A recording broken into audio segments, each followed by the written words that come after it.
Earth is the place we call home. It's where we work, eat, sleep, and go about our daily lives. But how well do we really know it? We like to think of Earth as the blue marble, a stable, temperate world hospitable to life. But that's really just a snapshot of a dynamic and evolving planet. If we zoom out on the cosmic timeline, we discover that our home would have been unrecognizable to us at most other times in its history. So, let's see if we can reconstruct what Earth might have looked like in the distant past. Let's imagine that alien scientists, who have never seen Earth as it is today, visited at various stages in its development. Depending on when these visitors arrived, they would have formed completely different ideas about the kind of planet Earth was. What would they have seen 4.5 billion years ago, 2 billion years ago, half a billion years ago? I'm Alex McColgan, and you are listening to the Astrum podcast. Join me today as we recreate Earth's ancient past and imagine what the planet might have looked like at various points in time. But before we dive into any of that, here's something that not only helps me sleep, but also helps support the channel. Manta sleep masks are designed to create a blackout effect, making sure you receive the best sleep possible. They come in a range of different variants, from their original sleep mask to their Pro for comfort and breathability. However, if you love listening to these podcasts, there's also a sound version which will help you fall straight to sleep. Use my link in the description and the code Astrum at checkout to receive 10% off your next order. Now, before we start, a little disclaimer. To answer these questions, we'll need to draw on some models that not all our scientists agree on. Traveling into the extremely distant past always carries some error bars. Some of the science we're pretty sure about, other things are still being debated.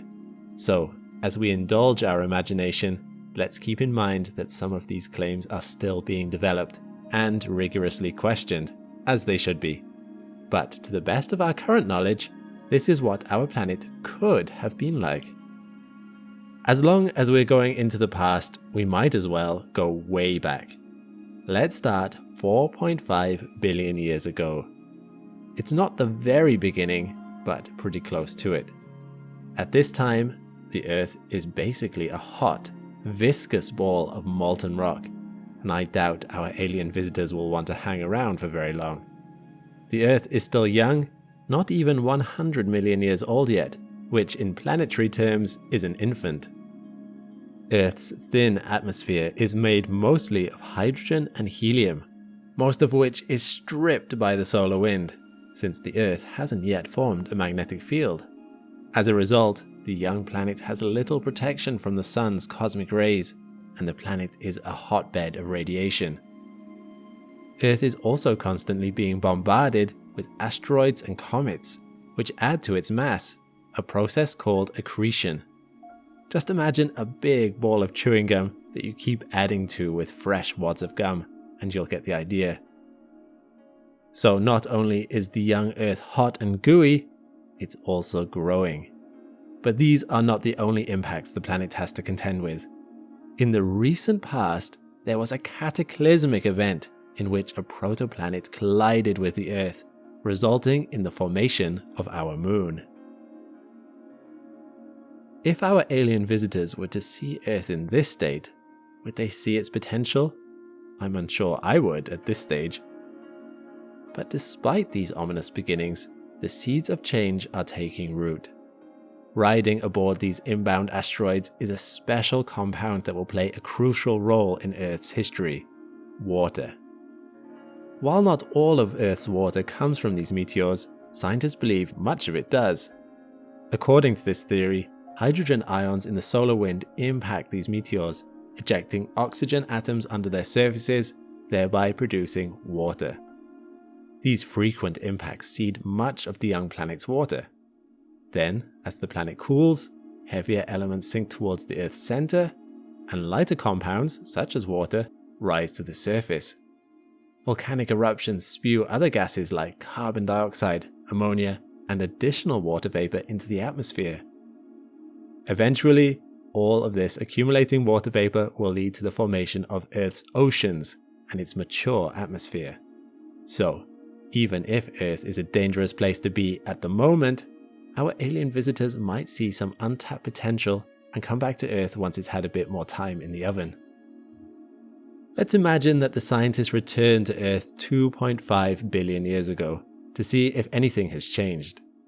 2 billion years have passed, and instead of a molten planet, they find what our scientists call the pale orange dot. Earth has developed a solid crust and magnetic field, which has retained a methane-rich atmosphere with a distinct pale orange haze, very much like Saturn's Titan. Earth also has vast oceans of liquid water formed from rainfall.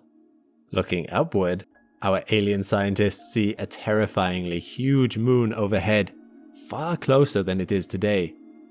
Here's a fun fact. The moon has slowly been drifting away from Earth for the past 2.5 billion years and is still moving away from us at the rate of 3.8 centimeters per year. This drift will eventually stop, but not for another several billion years.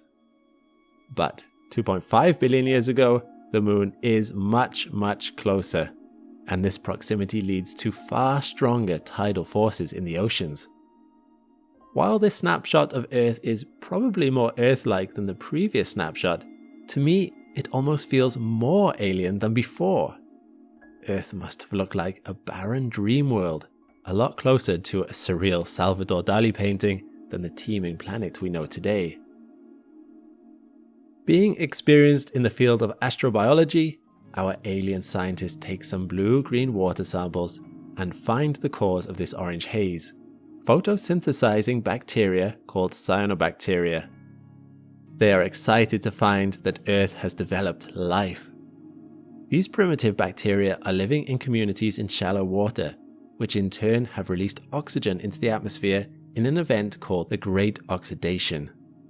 As part of this transformation, the Earth now has a protective ozone layer, which shields life from the most harmful effects of solar radiation. Without any competitors, the cyanobacteria reign supreme. Using solar energy, they are converting carbon dioxide and water into nutrients, seeding the atmosphere with oxygen as a byproduct.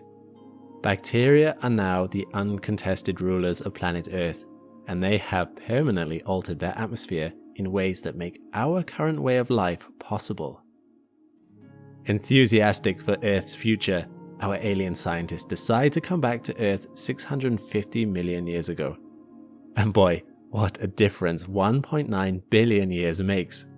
The planet is now in its cryogenian period, at a time scientists call Snowball Earth. According to these models, Earth is completely frozen over.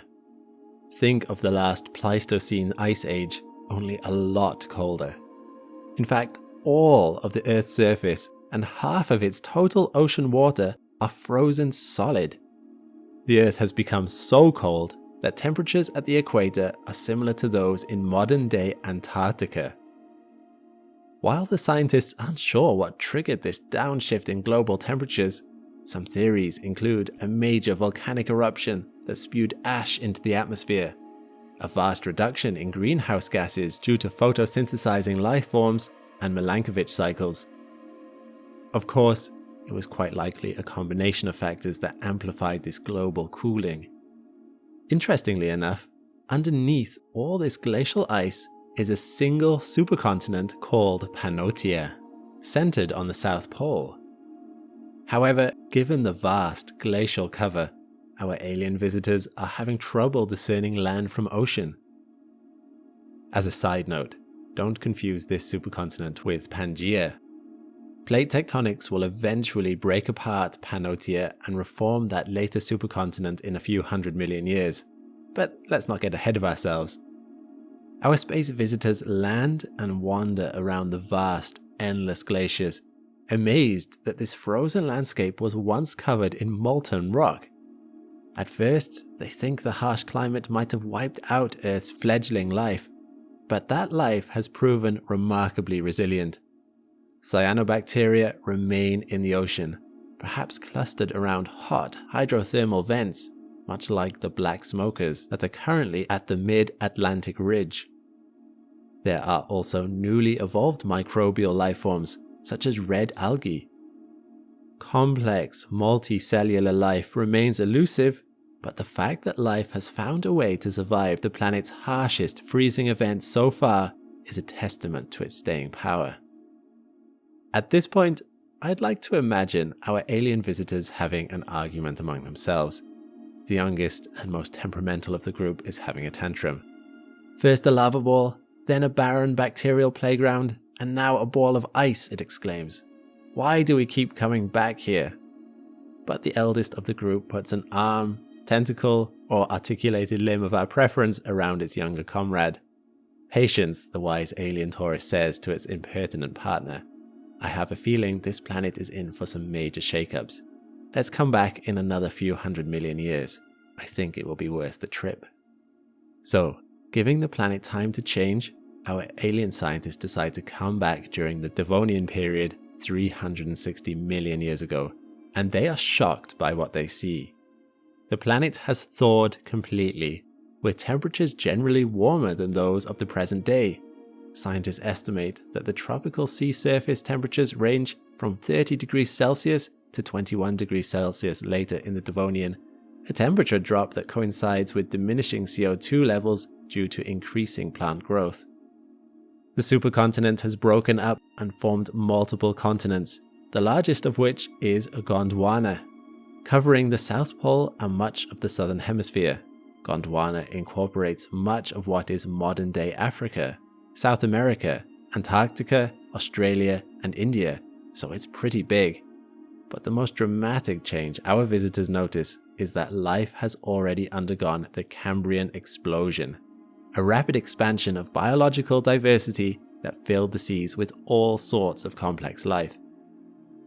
The oceans are now teeming with trilobites, clam-like brachiopods, and complex marine vertebrates, such as fish. Among the more fearsome specimens are Dunkleosteus, a massive, armored fish 10 meters in length, and Titanichthys, another giant with a taste for smaller prey, like krill-like zooplankton. Given the presence of these fish that look like great white sharks crossed with armored submarines, our alien scientists decide not to go for a swim, despite the invitingly warm waters. Meanwhile, plants have completely transformed what was once barren continental crust.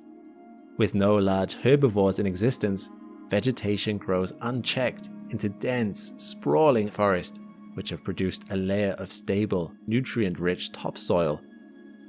But these trees would look very unusual to us. They are vascular plants, related to today's ferns and some conifers.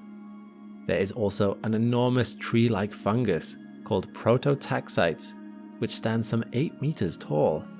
Very likely, these mysterious tree-like structures are fruiting bodies of far larger subterranean organisms which haven't been preserved.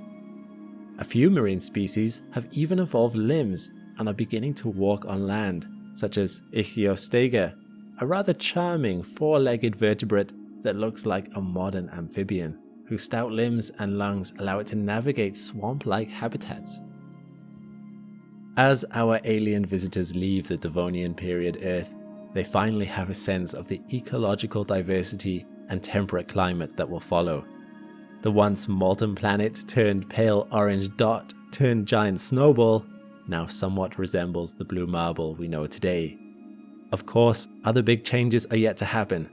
A mass extinction event will soon decimate marine life and eventually lead to greater complexity among the land animals that adapt. Temperatures will again plunge, setting off the late Paleozoic Ice Age before rebounding to warmer temperatures again, and complex life will continue evolving in remarkable ways. Among the new species will be amphibians and some giant reptiles you might have heard about called dinosaurs. I wonder when our alien scientists will visit next. How far in the future will they be? Will they meet us? Will they exchange some intergalactic travel tips with our future descendants? I guess we'll have to leave that chapter of Earth Saga for another day. That's all we have time for today. I hope you enjoyed this journey of planetary evolution. If you like what you've heard, please feel free to follow us for more podcasts on other fascinating space topics. But for now, I'm Alex McColgan, and this has been Astrum. All the best, and see you next time.